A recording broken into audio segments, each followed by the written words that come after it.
దయచేసి మీరు ఆలోచించాలని చెప్పి నేను కోరుతా ఉన్నా. ఈయనకు బుద్ధి వస్తలేదు రేవంత్ రెడ్డికి. ఇవాళ రైతులు చచ్చిపోయినా మంచిర్యాల జిల్లాలో సోయి లేదు. రైతులు రోడ్లెక్కి ధర్నా చేసినా పంటలు కొనుమని బుద్ధి లేదు, ఆయనకు తెలివి రాదు. అట్లాగే ఇవాళ చివరికి సూర్యాపేట జిల్లాలో గిరిజన రైతులు రక్తం జల్లిండ్రు పోయి. రేవంత్ రెడ్డి చెప్తుండు కదా పంట పొలాల మీద రక్తం జల్లుమంటుండు కదా, మేము రక్తం జల్లుతామని రక్తం జల్లితే కూడా ఈ ముఖ్యమంత్రి మనసు కరుగుతలేదు. అట్లాంటి పరిస్థితి ఇవాళ రాష్ట్రంలో ఉన్నది. 4 సార్లు రైతు బంధే కొట్టిండి, ఇప్పటికి 4 సార్లు. ఒక్కసారి దయచేసి నేను మీకు గుర్తు చేయదలుచుకున్నా.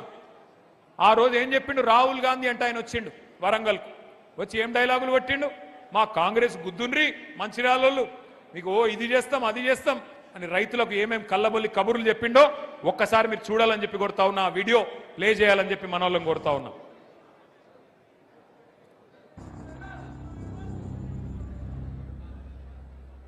जैसे ही कांग्रेस पार्टी की यहां सरकार बनेगी वैसे 2 लाख रुपए का कर्जा माफ होगा और आपको सही एमएसपी मिलनी शुरू हो जाएगी।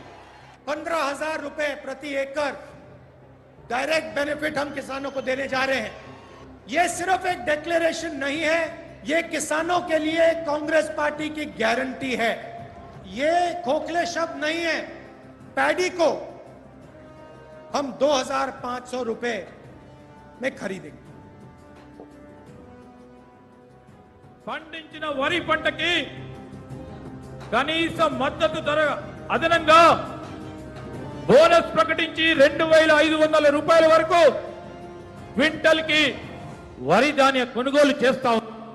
కాంగ్రెస్ పార్టీ అధికారంలోకి వచ్చిన తక్షణమే రైతులకు ఏకకాలంలో 2 లక్షల రుణమాఫీ చేస్తాం. రెండవ డిక్లరేషన్ ఇందిరమ్మ రైతు భరోసా పథకం తెచ్చి భూమి కలిగిన రైతులకు, కౌలు రైతులకు ప్రతి ఎకరాకు ఏడాదికి 15,000 రూపాయల పెట్టుబడి సాయం అందిస్తాం.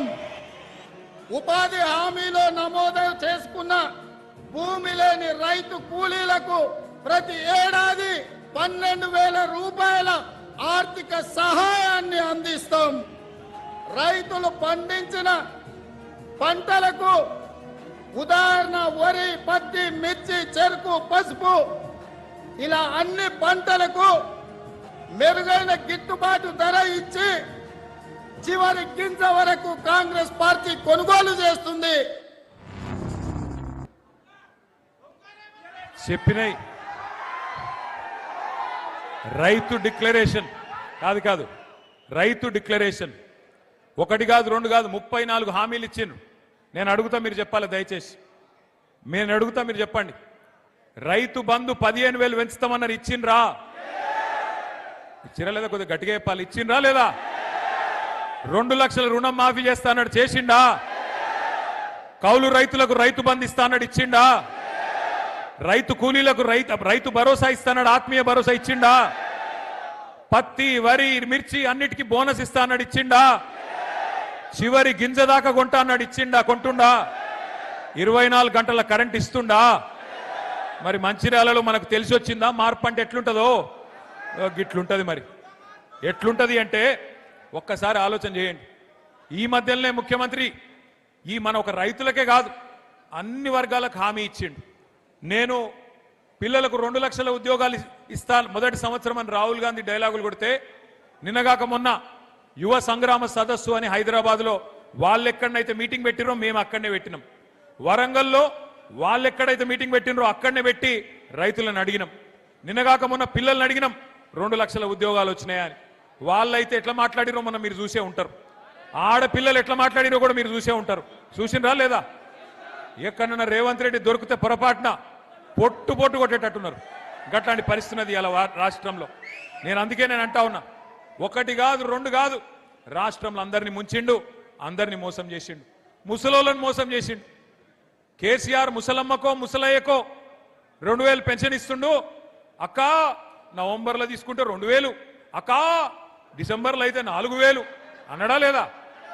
నవంబర్లో 2,000, డిసెంబర్లో 4,000. ఆ ఇంటికాడ బిచ్చపోలు అడుక్కుంటారు చూడు, అక్క అమ్మ అని అట్లా అడుక్కున్నాడు. ఆడుకుంటే నిజమేనేమో అని నమ్మి ఓట్లు వేసిండు. 4000 అన్నాడు. అత్తకు 4000, కోడలకు 2500